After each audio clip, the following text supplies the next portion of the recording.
Après plusieurs décennies de consultation avec mes patients en surpoids, je me suis rendu compte que deux situations revenaient constamment pour expliquer leur stress, leurs émotions et leur mal-être.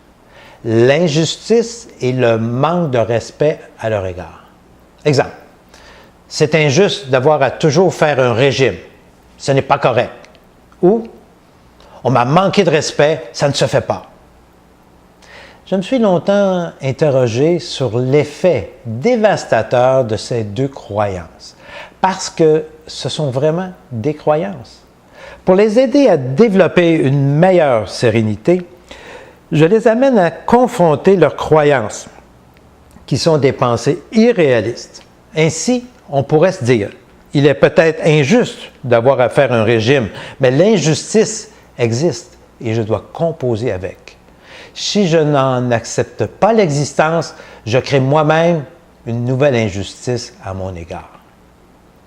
Pour le manque de respect, on pourrait se dire, il serait préférable que tout le monde soit respectueux des autres, mais il y en a qui se donnent le droit de ne pas l'être.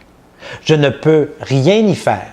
Ce sont des êtres irrespectueux dont j'accepte l'existence sans les cautionner. À force de répéter ces pensées réalistes, la plupart de mes patients ont développé une meilleure sérénité. Avec le temps, j'ai compris pourquoi ces croyances sur l'injustice et le manque de respect étaient si profonds. Reportez-vous au jour 13 et à notre lutte pour l'énergie vitale. Dans les stratégies de recherche d'énergie pour survivre, deux possibilités existent. La réaction d'autodéfense et la victimisation. La réaction d'autodéfense est basée sur la colère et dans l'inadmissibilité que l'injustice puisse exister puisque j'ai besoin de cette énergie pour survivre. La victimisation, quant à elle, est basée sur la culpabilité et la recherche d'énergie par l'apitoiement, comme si le manque de respect tarissait définitivement la source d'énergie vitale. Voyons maintenant comment utiliser la justice et le respect de l'autre dans nos vies pour mieux gérer notre stress. La justice figure parmi les valeurs les plus constantes et enracinées dans toutes les cultures du monde. Nous comprenons maintenant pourquoi. Parce qu'elle assure une quantité d'énergie vitale. La première justice est donc de commencer par soi-même, donner à son corps et à son âme ce qu'ils ont besoin pour s'épanouir. Alors, un poids santé, bien s'alimenter, bouger, prendre du temps pour soi, pour prier ou réfléchir et bien dormir. La deuxième justice est envers les autres. Être équitable, être responsable, être généreux, être respectueux, comprendre pourquoi l'autre fait les choses, accepter la différence et pardonner. Le respect de l'autre est une valeur sociale aussi, omniprésente dans toutes les cultures humaines.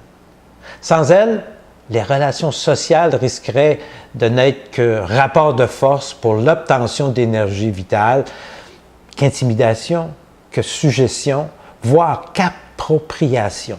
C'est malheureusement ce que nous constatons trop souvent dans nos sociétés. Le respect de l'autre permet de sortir du rapport à autrui fondé sur la domination. Il permet donc une relation égalitaire dans l'empathie. Nous connaissons tous cette maxime « Ne fais pas à autrui ce que tu ne voudrais point qu'on te fasse ». Il est dans l'intérêt de l'individu de respecter les autres s'il souhaite en retour recevoir l'appareil. Je traduirai librement cette pensée. N'oubliez pas que si vous crachez en l'air, ça finira bien par vous tomber sur le nez.